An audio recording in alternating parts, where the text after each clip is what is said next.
Welcome to K9TV episode 6. Just bear with me as we fix the angle here a little bit. Thanks for joining in tonight. It's all about Mythbusters. I have the awesome Nikki here with us, so big hello to her. Guys, as you tune in, please give us a thumbs up or a gorgeous love heart. We'd love to see that you're here. Nick, I will get you to introduce yourself and how is it that you fit into the dog world? So obviously my name is Nikki. I have a blue heel and I've been training with the K9 company for quite a while and done the NDTF course and grew up with Shelties, had quite a few training advice tips given to me before I found the K9 company. We're going to go through some of those as well, aren't we? We will, yeah. And it's sort of made me enter the dog world with my eyes wide open, and so here I am to hopefully impart some of that wisdom onto you. Absolutely. So for those of you that don't know, the NDTF course is a nationally accredited course that is run here in Australia. So both myself, all of the trainers at the K9 company, and Nick K, thanks for the thumbs up. Hi Kylie, thanks for joining in. So yeah, we're going to go through some of the myths that seem to haunt us as dog trainers and also as dog owners. It can certainly be a very confusing kind of industry in the fact that people will sit there and say, oh, you need to do this or you need to do that. What's the right or the wrong thing to do with your dogs? Carly, thanks for joining us. I did work at Woolies, yeah. Busted. Yeah. That's the thing that happens. It was funny actually talking about being busted and you working at Woolies. I had one of our current members turn around and say to me the other day, she goes, you went to, Eltham High, didn't you? And I'm like, yeah. She goes, my mum used to teach you. So I wasn't very good at year 8 French, but thank you very much for being my French teacher. I know how to say je n'en petit pio français. That's about it. So bonjour. Aha, bonsoir. we could get a little bit more, technical and start naming French breeds and things like that, but I think that's the extent of our French knowledge. So, all right, guys. So what we're going to do, we're going to jump in. Please let us know, for those of you that are here, if you can give us a thumbs up, as obviously we can see Kylie and Carly has joined us. We can see the numbers starting to log in, which is absolutely super. We've had a number of people either send through on our public Facebook post with their questions, or should I say their myths that we're going to bust. Unfortunately, there will be no dynamite this evening. Bit of a bugger. It'd be fun to blow up a concrete truck or something like that, because Mythbusters is always fun. It is a good show. Indeed. But guys, we're going to jump straight into it. We thought we might do it as a bit of a Q&A. So Nick, if it's okay, I'm going to start with the first question. I'm going to pose it to you. Drum roll. Pressure's on. All right, here we go, guys. The first myth that we quite often hear with our dog training. A dog that walks through a door before you, right, will be dominant over you. Yeah, so the thing is with the whole dominance theory thing, it's kind of pretty much been disproven. So you need to remember our dogs are, they've been around humans for a very, very, very long time. And in terms of being the pack leader and those sort of things, it's not really relevant to the way we interact with our dogs. So a dog walking through a door before you, it's not that big of a deal, really. So my dog will often walk through doors before me. I'll often tell him to walk through in front of me. But there's also times where I'll tell him to wait because I don't know what's on the other side. And so I'll want to go in first and make sure that, it's safe for him to enter that room or that side of the yard or, wherever it is that we're going. So it's nothing that I would personally worry about. It's really interesting because, whilst you can read a lot of literature in regards to the dominance theory being debunked and whatnot, dominance certainly does exist in hierarchy, and particularly when it comes to our dog's behaviour and that type of thing. But in regards to them walking through a door before you, I kind of think that's a bit bonkers. I grew up in a household where, previously we used to, just through manners, have our dogs always sit and wait for us, before we went through a door. Absolutely, yeah. And, during my early teenage years, there was trying to make it child friendly here, guys, but we had the local area had a gentleman, wrong term, I'll rephrase that, a person by the name of Mr. Cruel. Anyway, so for those of you that are old enough to know that the stories that were going around. And straight away, the rules in our family kind of changed at the moment that I would ever get home. If I beat my parents home by school, from school, I should say, for about 20 minutes or something like that, I was to always let the dogs in first. And, make sure that there was nobody that, shouldn't be in the house, etc. Wasn't there. So from that moment, we kind of changed the rules in our house. We'd always expect some door manners, absolutely, but not, that you must wait at the door prior to my walking in. I know nowadays I still have Zuka. He will walk through a door prior to me all the time, and I absolutely love it. I'm going to tell you a fun story. We had a guest staying with us, and we were out at training actually, and we came home one night. It was dark, maybe 10 o'clock at night or whatnot. And Brent was with me, but Brent was still at the car and he hadn't come into the house. And I had Zuka, and I've opened the front door, and Zuka's walked in the door. And our guest is down the end of the hall, and Zuka's just given this growl, and it's the kind of growl that you sit there and go, or something's not going on, something's going on that's a little bit, mischievous, if you would. And anyway, so it's a happy ever after story. But what it was is my girlfriend was actually walking out of her bedroom door, and because she's a guest in our house, she was just kind of putting her hand where's the light switch? Where's the light switch? So it's pitch black. And then Zuka's just growling, going, there's someone in the house that shouldn't be here. The minute the light's gone on, everything was happy and, getting along and stuff like that. But still to this day, I still am so happy and pleased that I sit there and go, do you know what? My dog will always enter a door before me. It's not a dominance factor. In fact, what I'll sit there and say, it's more about manners, I'll sit there and say, it's if you're going to walk through a door before me, that's cool. Just don't take my legs with me. Don't barge me. No elbows or anything along those lines. Just have a little bit of respect. If there's kids involved, make sure you're being nice to the kids. Or, if it's an elderly parent or a grandparent or that type of thing, that they're just respectful when they walk through a door. So hopefully that's kind of debunked that. I certainly don't think that a dog goes, hey, I'm the boss of you because I walked through the door first. So, guys, hopefully we've nailed that one on the head for you guys. We've got quite a few Kylies here. Yeah. Thumbs up for the Kylies. Love you very much. Cool bananas. We keep coming back. Your turn for a question, Nick. So, Kat. Yes. You can't teach an old dog new tricks. I reckon that's probably one of the oldest kind of urban myths, kind of wives' tales going around. Absolutely, guys. I kind of sit there and joke and say, if the dog's got a pulse, if it's alive, you can teach it something. Absolutely. Personally, the oldest dog I've ever helped train was a 17-year-old golden retriever. Wow. Now, that's pretty impressive. So, guys, I think the main thing is it comes down to, when we're talking about a 17-year-old golden retriever, what is the capacity of the dog, and what is it that you're trying to teach them, and why? Yeah. And you're probably not going to be going out and teaching a 17-year-old dog to do agility.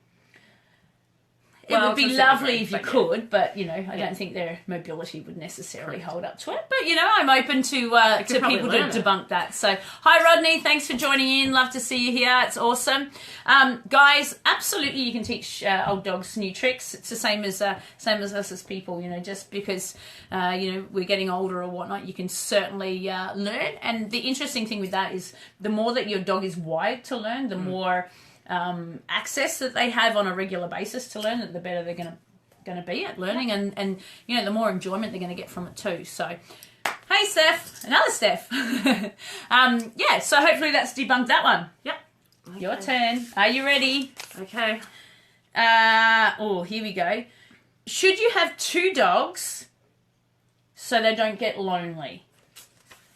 If you really would love to pay twice the vet bills and pick up twice the poo, and poo's an issue, hey? Yeah, picking up poo's not fun. Landmines. And paying for twice as much dog food. Sure, get two dogs, that's fine. But don't think that they're going to keep each other company. It's not about that. To be honest, your dog hangs out with you. So having a second dog, I can understand why people think that that's a brilliant idea. unfortunately, a lot of people tend to get a second dog thinking that the first dog will train the second dog, and usually they don't end up with the... Oh, they'll train them all right, but maybe to do the naughty things. Yeah, absolutely. Well, they might have a fantastic dog that, you know, is brilliant, and they want to get another dog of the same breed to keep it company, and then they get the second one that's a bit cheeky, and they can't understand why it's not behaving the same. Yeah. But really, it's not about keeping the other dog company. It's more work for you, and if you're prepared to do that, that's fine, but don't think that they're going to keep each other company. The dogs are there. They want to hang out with you more than likely than the other dog. Absolutely. I reckon most of the like our clients that have multiple dogs, they will sit there and you know, the dogs kind of sleep all day and they go, hey, cool, mum's home, dad's home, and then you got two dogs that you got to deal with. So I think, you know, I always sit there and say, first and foremost, dogs are companion animals, and they want your companionship. I mean, that's the evolution of the dog. If you look at, you know, how they've kind of evolved, you know, our relationship that we have with them, it's all about us hanging out together. So, you know I've had this conversation with some of our you know, clients and stuff like that. They're like, oh, should I? And I'm like, you know, I always refer to my own situation anyway. And you know, people say, oh, you know, Kat, when are you going to get another dog? I'm like, well, I'm still pumped with Zuka. Like, he's still my rock star. I reckon he's awesome. He has unlimited potential. He's certainly not in retirement. So why would I want to get another dog? Because all I'm going to have to do is then, you know, cut the time that I spend with him and have, you know, then spend it with another dog. And let's face it, you know, pups take quite a bit of, you know, time to adjust or train, or even a rescue dog if you get them at a slightly, you know, more mature age. You still have to... You know, you have to dedicate that certain amount of time, and that, to me, is time that I'm taking away from Zuka, so I never want to shortchange him. No. Yeah. No. So, guys, you know, feel free to have as many dogs as you like, but realise that they're going to be, you know, fighting over your attention. Yeah, I'm certainly not against multi-dog households. I personally have one dog, and I love just having the one dog, and I know Kat's even asked me before, like, would you get a second dog? Because, you know, if something, touch wood, ever happened to Ozzy, you know, you feel that void of have another dog there ready to go, but that's just not what I'm into. That's not how my brain works. So I personally would just keep the one dog, but I know you've had like 4 dogs at one time. Yeah. So holy smokes, but for me that's hectic, and I can't deal with that. And I've got you know, I've got a 2-year-old, and we want to have more kids, so getting another dog right now is really not a great idea. You had a choice: more dogs, more kids. Yeah, maybe more dogs. Yeah. Yeah. Oh, I'm just going to say neutral. Your question time. I love this one. This is my favourite. I hear it here every day. Precious a wagging tail means the dog is friendly. Guys, can I see some thumbs up? Who has heard that the saying that when a dog's tail is wagging that it's friendly? We hear this all the time. In fact, I remember a couple of years ago, we had some friends come down to training. They were, you know, 2 friends, and they had their dogs together. Oh, look at all the thumbs up. It's a crazy one. And they said, oh, but their tails were wagging, so we introduced the dogs, but then it didn't turn out so well. Guys, one of the things with a wagging tail, it has to be one of the biggest kind of haunting myths when it comes to, you know, for being a dog trainer. Absolutely. That, you know, oh, you can pat the dog if his tail's wagging, or they're friendly and they'll love to hang out together if their tails are wagging. Guys, a wagging tail simply means that the dog is willing to interact. Now, the tricky thing with that is, if you were to jump on, say, YouTube or something like that, or, you know, just do a simple Google search, and you know, type in, say, you know, some of the fantastic military dogs and police dogs that we have, trust me, before they go and get the bad guys, their little tails, they're wagging because they're willing to interact. They're willing to go and get the bad guy and catch them. So...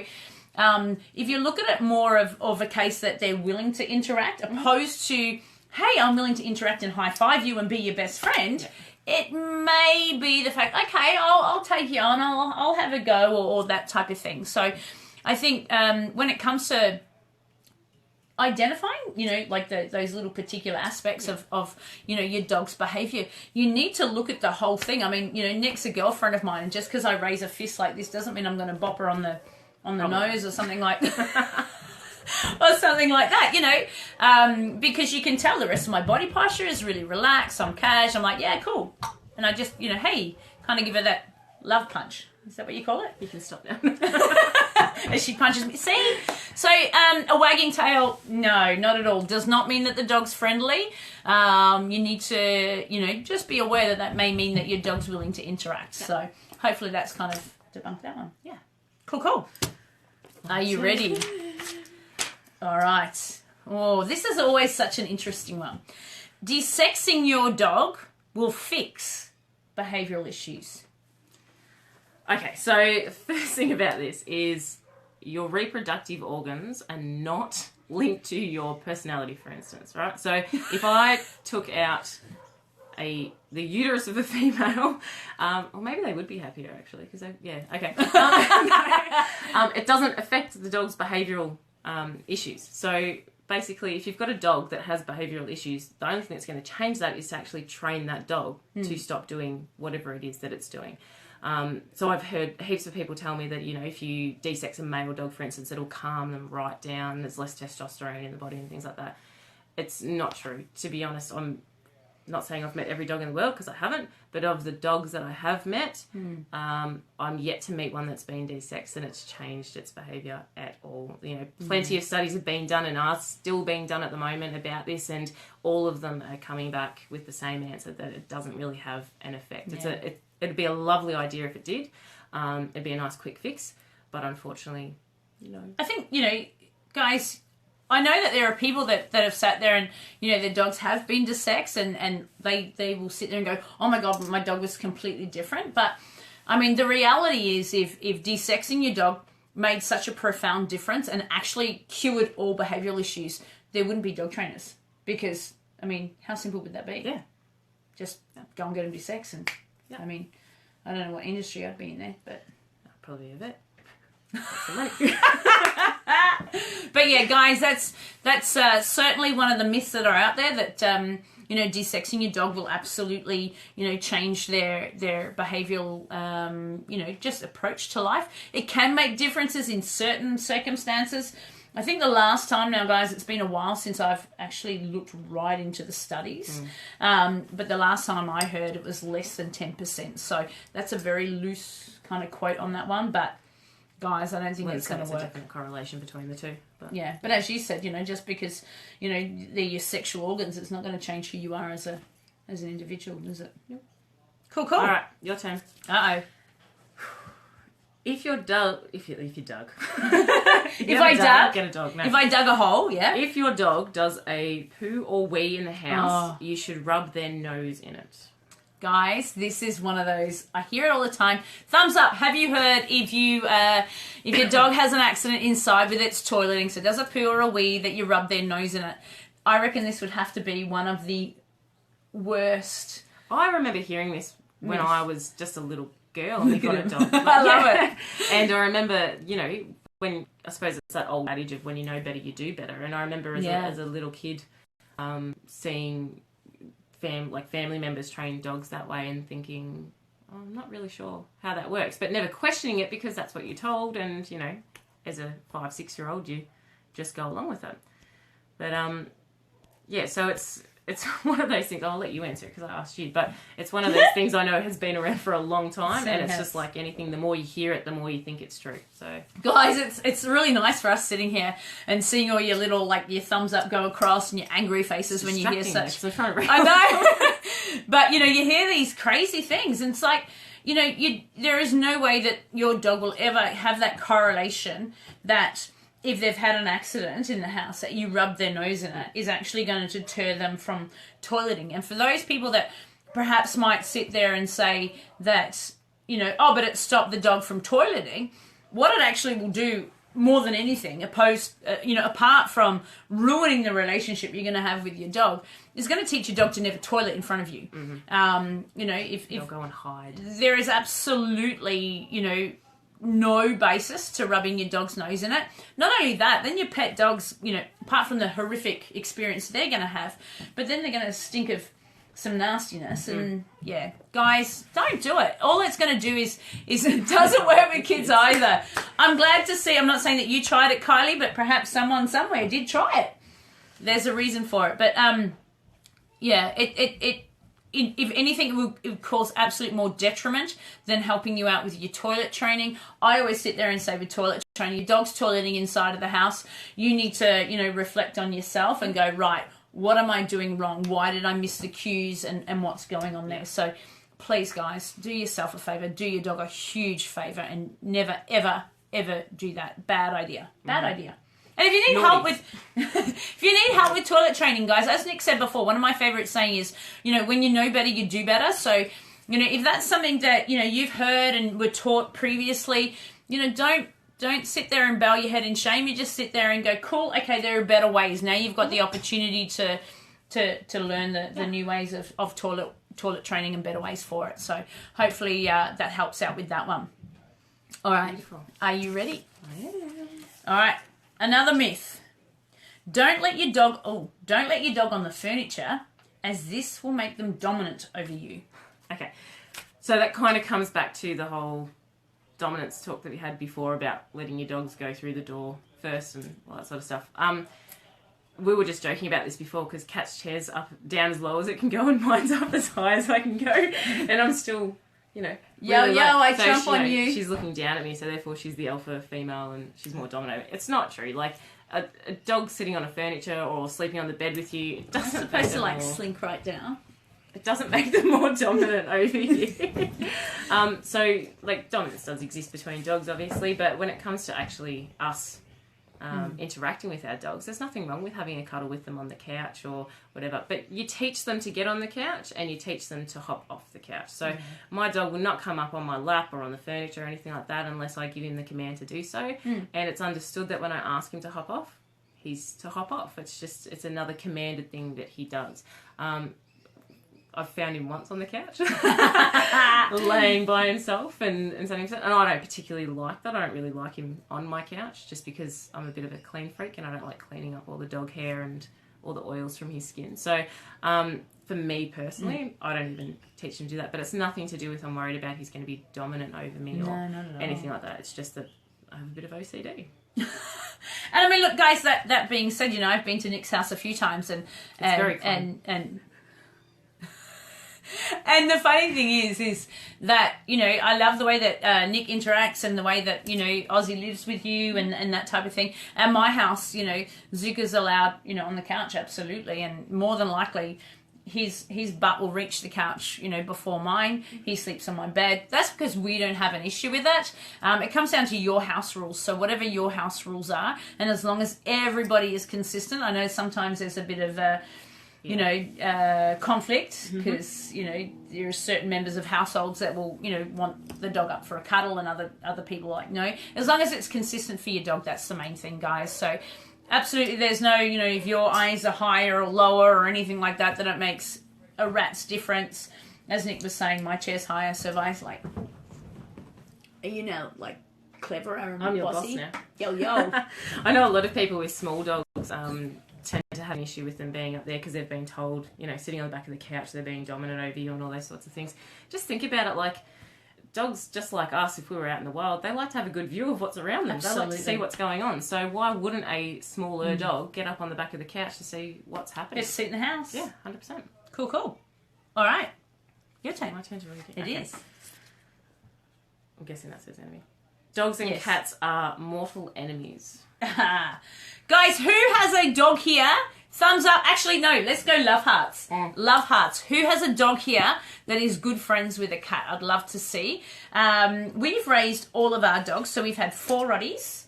And we currently have Zuka, a Roddie, and a Malinois, Zia. And look at all those love hearts. See, they are not mortal enemies at all. I personally, it works really well in our house. We've always had a cat to help raise our dogs and get them used to it. I think it's a great opportunity for socialization and that type of thing. No, they are not mortal enemies. There are certain, dogs that are just never going to gel with cats, and that's cool, That's fine. But I personally, I because we take our dogs so many places and, they're around lots of different animals that I personally, I'm absolutely a dog person, but, I have a cat for my dogs. Yep. And mind you, my poor cats probably think they're dogs anyway. But guys, they don't need to be mortal enemies. It's just a matter of good socialization. And remember, guys, when it comes to socialization, it's not just about, you know, the cliche that we see so many times at puppy schools where, you know, it's all about getting your puppies to jump on puppies. That's socialization. It's not at all. Good socialization is also teaching your dogs what they can just hang out next to and chill with, and you know, they don't have to be in physical contact with. So no, not at all. They are not mortal enemies. I don't think there's any such thing as the mortal enemy like that at all. It just comes down to acceptance. I think there might be a human lesson in that one as well, but we'll step away from that one. So why can't we all just get along? Just be friends. All right, guys. I like this one. All right, thumbs up if you've heard this one. If your dog eats raw meat, it will get the taste of blood and become aggressive, like it's going to hunt you out. It's going to sniff your legs and go, grease. Well, firstly, I'd be worried if you're feeding your dog human. Not No. good idea. No, don't. Yeah, that's a bit of an odd one. Like, I understand, I guess, where they're coming from when they say this, but I suppose not really either. Look at everyone laughing going, wow! Guys, we've heard this. Like, lots. If you've heard it, give us a thumbs up. We'd love to hear if you guys have heard that, you know, feeding your dog raw meat, like lamb or something like that, means it's going to go out and hunt lamb. Yeah. No, it's not. No. Does your dog eat raw meat? Or Yeah, bones absolutely. or So something like that? Ozzy eats, you know, chicken. He eats bones. Lots of raw different meat. I'll give him eggs sometimes too. I don't think he's going chicken egg hunting anytime soon. Chicken egg hunting? Yeah. Well, I only give him chicken eggs, so maybe you can't tell the difference between emu eggs, chicken eggs, all those sorts of things. So yeah, it just goes chicken egg hunting. Chicken egg hunting. Cool. No Easter egg hunts for our dogs either, No. because that's very bad. Guys, that's so baloney. Our dogs, pardon the meat pun there. Sorry. That was really clever. I didn't even notice. Yeah, came in there, you know. There is no truth to, you know, feeding your dogs meat. I've heard that, you know, if you feed your dogs meat that they're going to, like, sniff the blood in your legs and then, like, take a chunk out and stuff like that. That's just ludicrous and crazy. Absolutely. No. It's crazy. However, I will say this. I think where this myth has kind of evolved and got really creative is, you know, when you have had dogs that have gone out and they've, you know, been stock chasing or, you know, maybe, you know, brought down a farm animal or something like that, that the term is that the animal becomes blooded. And it's not the fact that they can sniff the blood or that they go hunting for it.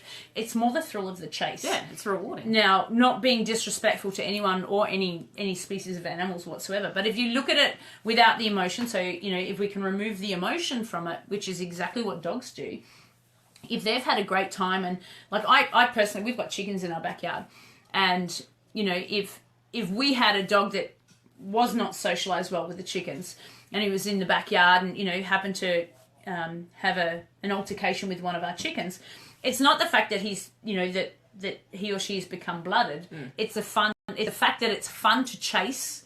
You know, it's that prey drive. It's the same as chasing a ball. It's so much fun. So it has nothing to do with, you know, that they're going to sniff out blood and go hunting. And if that was the case, butchers, you know, would have, you know, dogs everywhere, wouldn't they? Yeah. So hopefully that's debunked that one, indeed.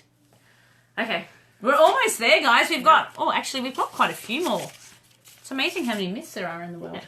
All right. If you tell your dog off or apply punishment, it will create behavioural problems. Oh, this is such an interesting one. And I think, first of all, you know, the word punishment, like it's, you know, for most people, it's such a... It's got a negative connotation. Yeah, it's such an emotive word, isn't it? I mean, like, no one wants to be punished. You just sit there and think it's the world's worst thing in the world. But I know you and I have had the conversation many, many a times. When it comes to punishment, guys, it comes down to the individual and their take on it. So, personally, if Nick was to buy me Turkish Delight, you know, see, maybe I should buy you... That's a punishment. We don't like Turkish... We're going to get inundated with Turkish Delight now. You better not. But, you know, when it comes to punishment, it doesn't necessarily mean that it's the world's worst thing. If you're driving to a destination and you get a red light, you know, no one wants to get stuck in traffic or a red light, but it's not the end of the world. So We need to be rational with our thinking here and level-headed. By no means do we condone animal cruelty. I don't know. I personally would. I don't know anyone that would ever condone it anyway. And if you do it, well, you wouldn't be watching this anyway. So, exactly. You can't sit with us. Yo. Yeah, so when it comes to, if we use the word aversives, you know, that seems to be more socially acceptable. Yeah. When it comes to behavioural science, it is discussed as punishment.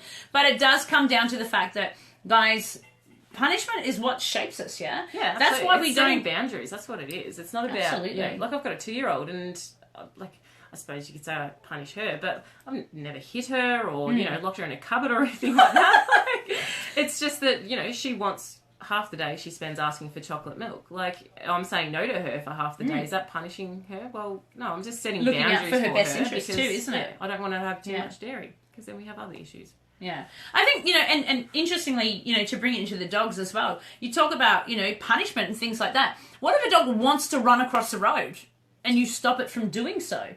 Well, technically, that can be, you know, perceived, well, it is. It's a punishment because that's what the dog wants to do, and we're preventing it from happening because here comes a semi-trailer. Yeah. Well, I'd rather, you know, prevent my dog from walking across the road, you know, by either holding it back by the lead or whatever it takes, opposed to the semi-trailer telling it off. Yeah, now, you get 2 goes at that. Yeah, no, that's not going to go down well. No. So, I think, you know, when we talk about punishment and things like that, guys, it's always important to, you know, as I say, the punishment's got to suit the crime. Yeah, 100%. You know, and Asher asked for chocolate milk. That's not... I don't yell at her for that. That's not capital punishment, is it? No. It's just like, no, sweetheart, you're not going to get it kind of thing. So, if I have a look at the question here again, will it create a behavioural problem? Well, no, because it's designed to decrease the likelihood of it happening or the ongoing effects of it. So if you raise Asher just on chocolate milk, it's not so good. I kind of understand where that may have come from, you know, people talking about like back in the day, old school, when they used to sort of hit the dog and things like that. That's going to create a behavioural issue possibly. But yeah, when we're talking about punishment in the actual sense of the way the word's meant as an aversive, something the dog, you know, might not like, or it's not allowed to do something that it wants to do. It's just all about boundaries. That's all it is. Hey, look, Steph doesn't like Turkish delights ever. And guys, Rodney, no, you're not bringing Turkish delight. Guys, give us a thumbs up or a sad face if I don't know if you have sad faces here. Turkish delight or not Turkish delight? Thumbs up or angry faces for Turkish delights. Let's see. I have a feeling though we might lose this little vote as a little thumbs up. Oh, we got a thumbs up. Ooh. I think we're losing. Sad face. I love the sad. Oh, more thumbs. Oh, angry face. That's me. So, as you can see, guys, you know, when you go back and watch this, I don't know if you can see it live, but all these awesome thumbs up, angry faces, laughing, etc. will certainly give you an idea of where punishment sits in regards to Turkish delights. And punishment's different to every dog. I remember you talking about your boy Tank, and you know, if you raised your voice, Tank would be petrified. You didn't have to do that. I'm loud anyway. You just, you know, and that was enough for him to go, oh, sorry, I won't do it again. Like, absolutely. You know, that's aversive for him. So, cool. Hopefully that makes sense, guys. So let's all keep our rational heads on it, not get emotively, you know, kind of carried away with it. It's just about setting boundaries and setting our dogs up for the best lives ever. That's what it's all about. Are you ready? Okay. Oh, this is a really gross one. So, you're supposed to. This is the myth. Spit in your dog's food to show them that you're the alpha. Oh, I shouldn't laugh. I'm sorry, but what? How? Okay. Excuse me. How does that make you the alpha? Is you claiming it as yours, I suppose? Do you know what? I've heard that recently, like very recently. Okay. You know, I love watching everyone laughing across the screen here. So I like with these things. I like to sort of figure out where they might have come from. And I think the theory behind it is that if you spit in it, and I've also heard that you need to have your dog see you spit in it. Oh, of course, because what's the point in spitting in Right? if the dog doesn't So want I you think the to theory is that if you spit in the bowl, it's like going, ugh. This is mine. Yeah. So like if you're going to feed your little 2-year-old, you like need to eat the food first, and like a bird, then put it back on the plate. I suppose it's kind of like that. You have to eat before your dog eats, so that they know that you're the alpha. But yeah, no, that's another myth. We're going to debunk that as well. No. Yeah, guys, that's crazy. Our dogs are dogs; they're not birds. And even I reckon if you have a look at, like, we have magpies here in Australia, and they're constantly nagging their parents for food, and of course the parents regurgitate the food and feed their young. That's not an alpha thing. That's just how they feed their young. It's not I'm pretty sure if I was to spit in Ozzy's bowl, he wouldn't even think twice about it. He'd just keep. Oh, bad idea, guys. No, don't do it. Yeah. No, you don't need to spit in your dog's food. Whilst we're on that, guys, I've heard myths that you need to eat before your dog. Mm-hmm. Bum, bum. Not at all. Guys, it's about manners. For those of you that have got kids, it doesn't matter if your kids eat before you or after you. It's just that they have nice manners. So for us, it's like please and thank you and eating nicely and having their manners. For a dog, like, it doesn't matter who eats first. Like, they're smart enough to know that you and I are not, like, we're not in competition. We're not part of their, dog pack. We're not a wolf pack. No. Yeah. Bad idea. It's pretty gross. You don't need to spit in your dog's food, so. I suppose you can if you want, but don't. Could you imagine, right, if we came home and our husbands were sitting there spitting in their dog's bowls? Oh. No. Yeah, no. All right. We'll move on from that. Hopefully that's answered that question. That's a bad idea. Do not spit in your dog's bowls. Something similar. Here we go. You should spit in your dog's mouth to calm them down.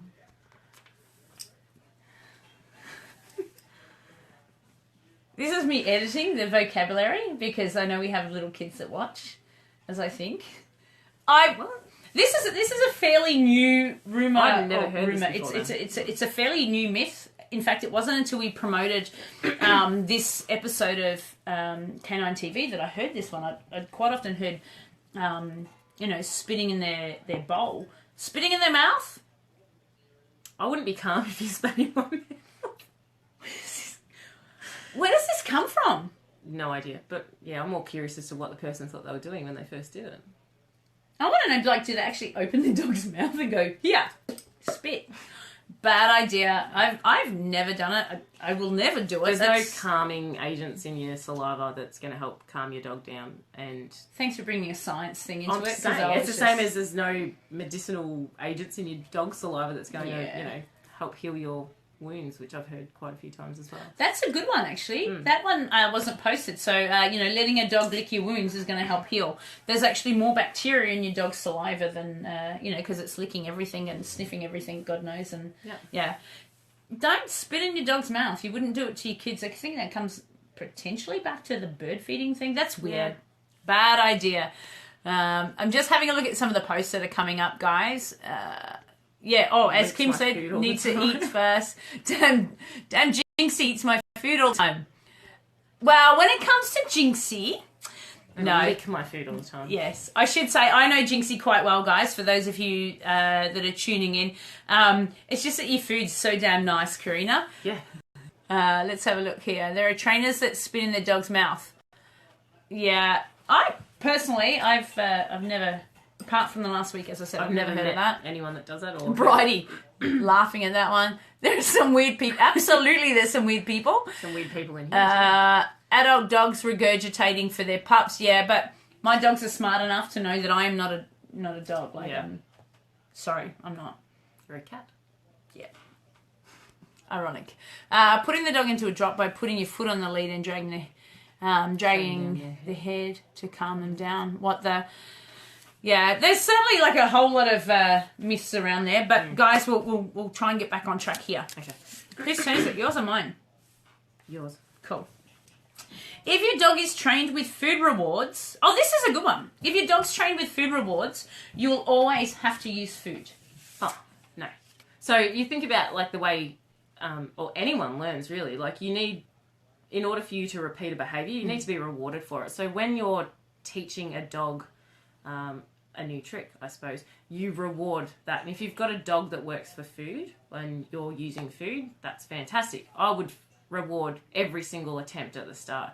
As my dog gets better at it and starts to have an understanding of what I'm asking them to do and is actually doing it, I'm not rewarding every single one. I'm rewarding just the really, really good ones. To the point where, like, I take Ozzy for a walk. I have my treat pouch with me. Most of the time, I don't even pull a bit of food out for the whole, 3 or 5K walk that we go on. And it's not because he's been naughty or he hasn't done anything that I've asked him to, but I expect that he just does what he knows is expected of him. So he's expected to walk on a loose lead. He just does that now. It's manners. I don't need to reward him for that. When we get to the road, I'm expecting that he, waits for me. And he's on lead and he sort of slows down. He's not getting rewarded for that because he's 7 years old. He's been doing this for a long time.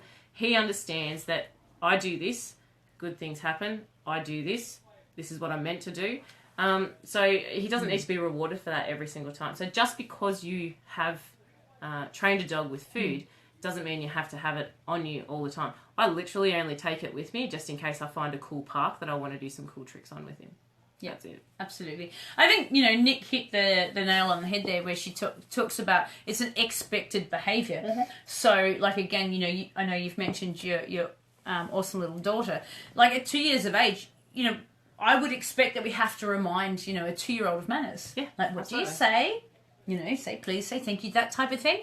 But, when your little one's 10 years of age or 18 or 30 or 40, you shouldn't be reminding or getting so excited that they said please or thank you, Like, I don't get that excited when, I have one of my friends rock up here and say, may I please have a drink of water? And I go, oh my God, you have such beautiful manners. So, guys, it's just about rewarding the behaviour until it becomes a conditioned response where your dog repetitively or reliably, I should say, offers the behaviour. And then you can wean it off. It just becomes the standard thing, doesn't it? I think it also comes down to that myth that you hear a bit too about a dog should work with you for you because it loves you or because you've told it to do things. And at the end of the day, like I said, humans, when it comes to learning new things or working, I don't go to work for free because, that's what I've been trained to do. I go to work for the monetary reward at the end of it. Dogs find... It'd be like saying, for those of you that have got teenagers, but they love you, so they should just clean your house. Just clean the house, yeah. Like, wouldn't that be nice? That'd be lovely. See? I'm training my 2-year-old. If you're in a loving relationship, everything that you want should just be done because, that's an expected behaviour, apparently. Yep. Yeah? Absolutely. Cool. Guys, it's all about reward. If, interestingly enough, we've done a Facebook Live, a K9TV episode on trust fund babies. And I think we go into that as well with our trust fund babies. So check that one out. Cool. All right. Should you ignore a dog when it barks better than yelling at the dog to have it stop? Yes, I remember this one came through. This question came through. So the question was, when the dog's, barking, are you better to ignore it or is it better to yell at the dog and say, "Oi, be quiet," kind of thing? Guys, it really depends on the dog. There's so many different factors. I know I quite often hear people say, "Oh, my dog's barking at nothing. There's nothing there." One of my favourite sayings is, my mentor, Cookie, turned around and said, "Always trust your dog." Just because you can't see what they're barking at, so a scenario might be they're in the backyard, it's at night time, at dusk and they're barking. Just because you can't see it doesn't mean it's not there. There's plenty of wildlife and whatnot out there. It will depend on what your dog's barking at, but as a general rule, when it comes to the barking, I would say no. It's a broad spectrum. Teach them something better to do. Yeah. Adrian, I can see you've just said, "Is this live?" Absolutely, my friend. Hello. So I would rather sit there and get to the bottom and the understanding as to why our dog's barking. If you can understand why the dog's displaying the behaviour, you are in a much better position to know how to deal with it accordingly. I know, for example, if there's someone walking past the front of my property, and there's one particular gentleman that lives in our area and he's rather tall, so we can just see, bless him, he's got an afro. so we can just see his hair. We call him the walking afro. It's awesome hair. But all you can see is like this hair, like so the fence is like this, and we just see this hair walk past. And the dogs will bark, and I don't have an issue with it. I'll sit there and say, all right, thanks, cheers. Yep. And, you know, like if Brent's in another room or something, he goes, oh, you know, was there anything there? I'm like, no, it's just the walking afro. There's always something there. So I'll sit there and say, hey, thanks for barking. Thanks for letting me know someone's there. They're a dog after all, you know. Yeah.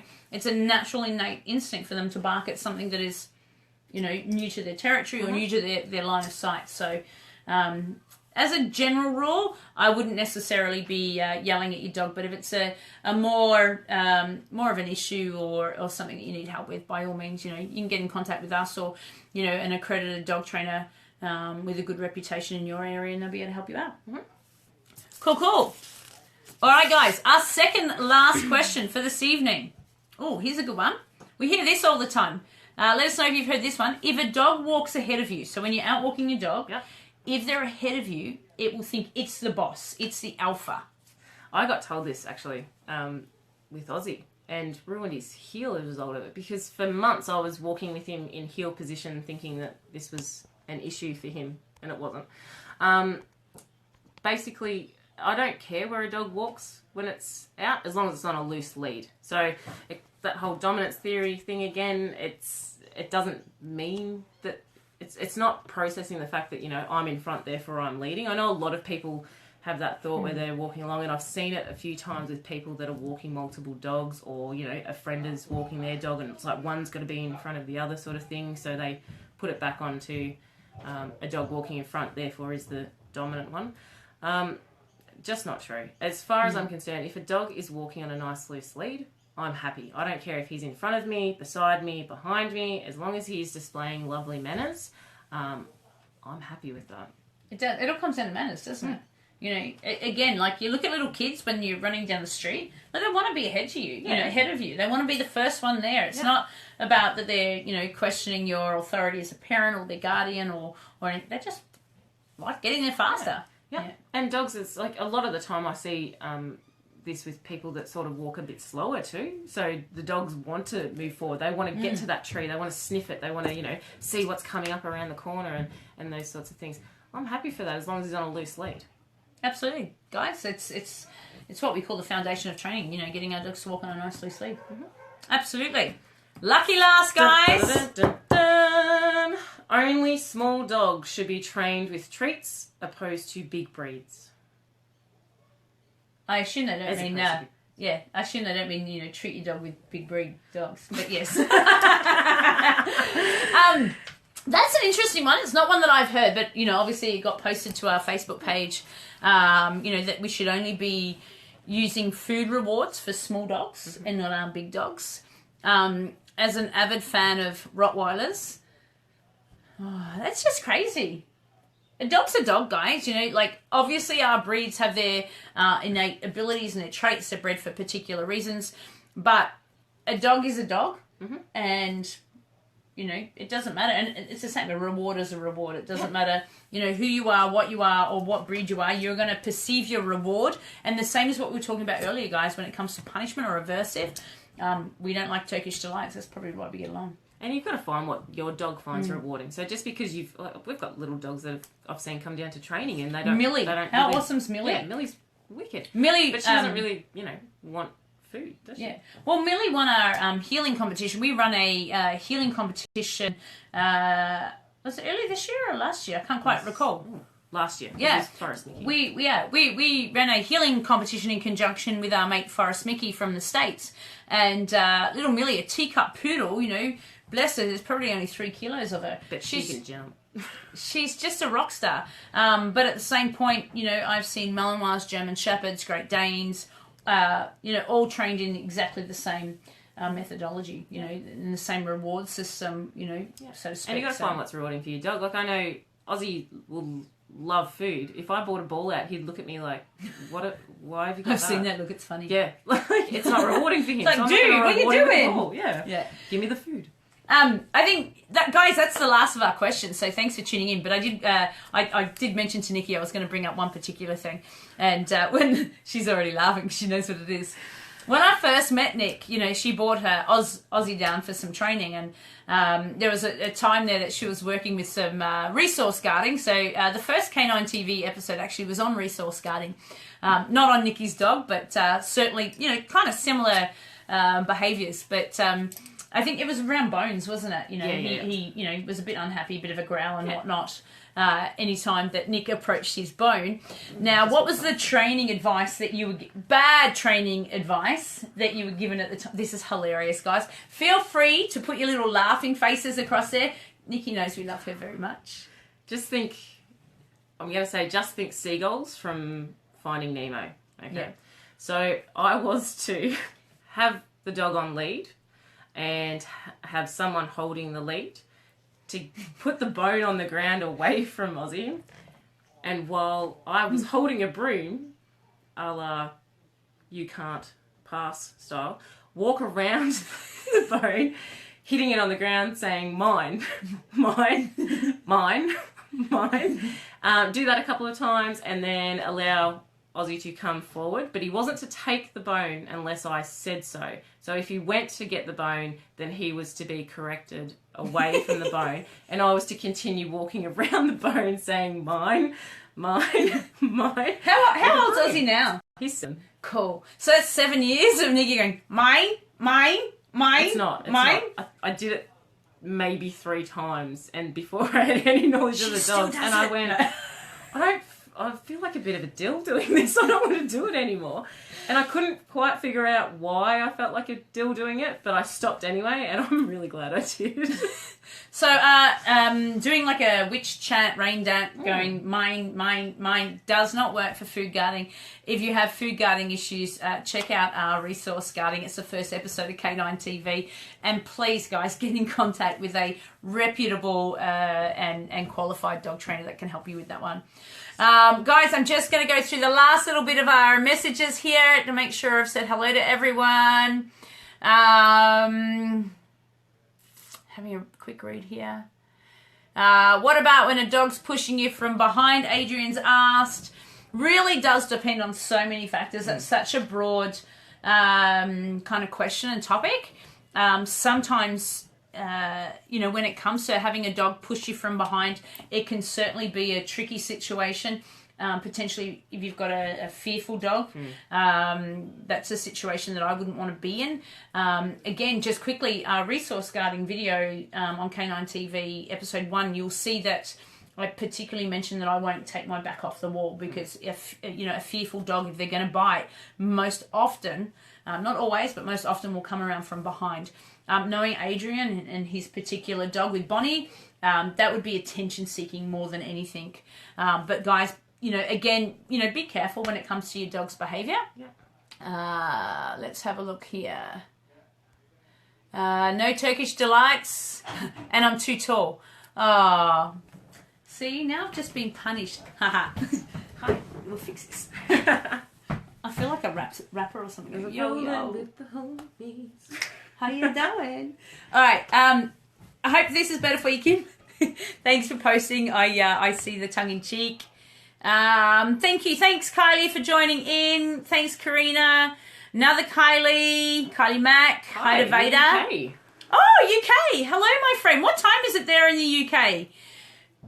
Thanks for joining in. That's awesome. Wendy. Works well for your kids. I'm not sure if you're referring to your awesome teenagers or your 2 furry dogs. Megsy's joined in. Shane, great to hear from you guys. Thanks for joining in. Oh, bear with me. 9:57 in the morning. There you go. Guys, thank you so much once again for joining in. Thanks for having me. No, thank you. It's been cool. Hey, it gets a bit lonely here, just me talking to yourself. Yeah. Although I'm pretty good at it. Guys, take care. Thank you so much. Go and love your dog, no matter where you are in the world. Treat them well. Be kind. And we'll see you next time. Thanks so much. Bye.